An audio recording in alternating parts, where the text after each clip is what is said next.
আসসালামু আলাইকুম, welcome back to my channel রান্নার সন্ধানে। আমি আজকে আপনাদের সঙ্গে শেয়ার করব আলু দিয়ে রুই মাছের ঝোল রেসিপি। চলুন দেখে নেওয়া যাক। আমি এখানে রুই মাছ নিয়েছি। রুই মাছগুলো খুব ভালোভাবে পরিষ্কার করে ধুয়ে নিয়েছি। এখন এর মধ্যে দিয়ে দিচ্ছি 1 চা চামচ লবণ, দিয়ে দিচ্ছি 1 চা চামচ মরিচের গুঁড়া, হলুদের গুঁড়া দিচ্ছি 1 চা চামচের মতো। এবার সবগুলো হাত দিয়ে ভালোভাবে মেখে নিতে হবে।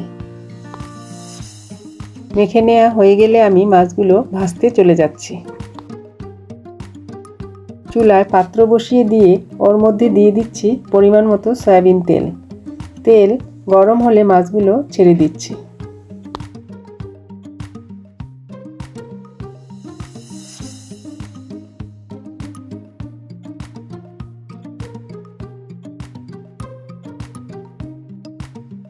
মাছগুলো এক পাশে হয়ে গেলে উল্টিয়ে দিচ্ছি। আপনারা চাইলে যে কোনো মাছ দিয়েই এভাবে রান্নাটা করতে পারেন।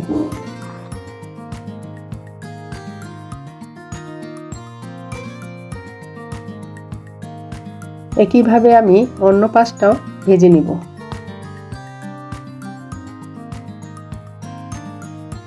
মাছগুলো দুপাশে ভেজে নেওয়া হয়ে গেল, এখন তুলে নিচ্ছি।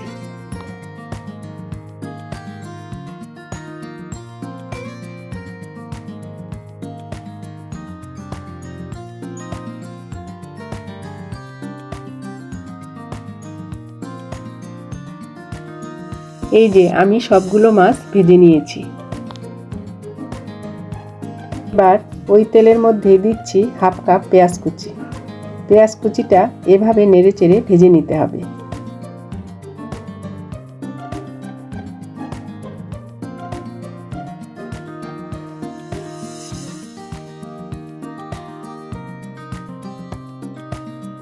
আমি এখানে সামান্য সয়াবিন তেল দিয়ে দিচ্ছি। পেঁয়াজ হালকা ব্রাউন কালার হয়ে আসলে আমি বাকি মশলাগুলো দিয়ে দেব। দিচ্ছি 1 চা চামচ জিরা বাটা, 1 চা চামচ রসুন বাটা, 1 চা চামচ আদা বাটা। এবার সব মশলাগুলো দিয়ে দিচ্ছি।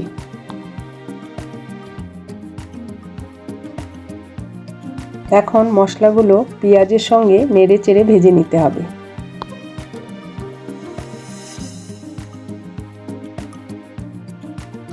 পেঁয়াজগুলো এভাবে অনবরত নেড়েচেড়ে ভেজে নিতে হবে।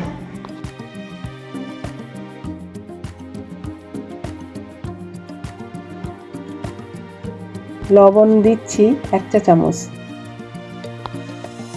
দিচ্ছি 1/2 চা চামচ হলুদের গুঁড়া, 1/2 চা চামচ মরিচের গুঁড়া। এবার সবগুলো ভালোভাবে নেড়েচেড়ে মিশিয়ে নিতে হবে। মশলা যেন পুড়ে না যায় সেজন্য দিয়ে দিচ্ছি সামান্য একটু পানি। চুলার আঁচ মিডিয়ামে রেখে রান্নাটা করছি। মশলাটা খুব ভালোভাবে কষাতে হবে।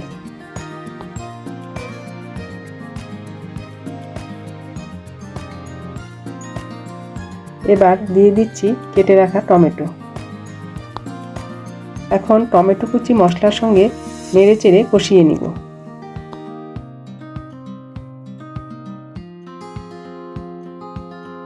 এবার দিয়ে দিচ্ছি কেটে রাখা আলু। এখন আলুটা ভালোভাবে কষিয়ে নিতে হবে।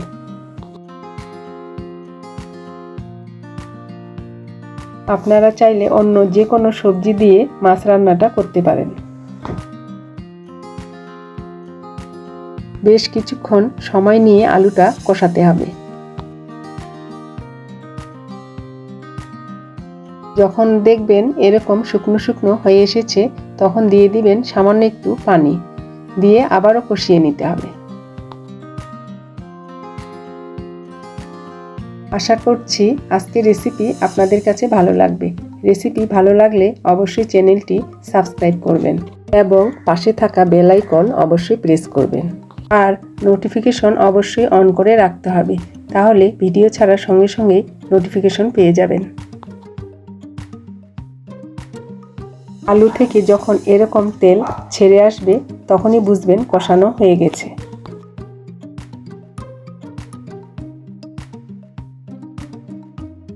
এখন দিয়ে দিচ্ছি 1 কাপ পানি। এবার হালকা হাতে একটু নেড়ে দিচ্ছি। এরপর আমি ঢাকনা দিয়ে 10 মিনিট সিদ্ধ করে নিব। 10 মিনিট পর আমি ঢাকনা তুলে নেড়ে দিচ্ছি। এখন দিয়ে দিচ্ছি ভেজে রাখা মাছগুলো। আমরা কম বেশি সবাই এই মাছ রান্নাটা করতে জানি, তবে আজকের এই রান্নাটা বিশেষ করে নতুন রাঁধুনিদের জন্য।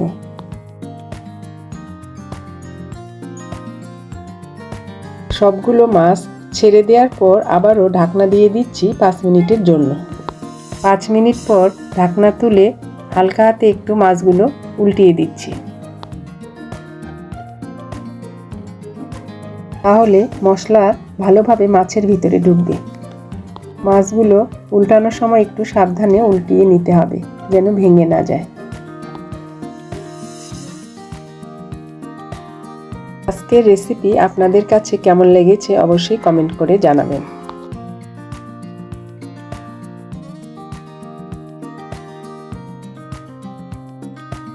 আর আলুটাও খুব ভালোভাবে সিদ্ধ হয়েছে। আমার মাছ রান্নাটা হয়ে গেছে। এখন দিচ্ছি 5 থেকে 6টি কাঁচামরিচ আর দিচ্ছি ভাজা জিরার গুঁড়া 1/2 চা চামচ। এবার জিরার গুঁড়াটা হালকা হাতে মিশিয়ে নিচ্ছি।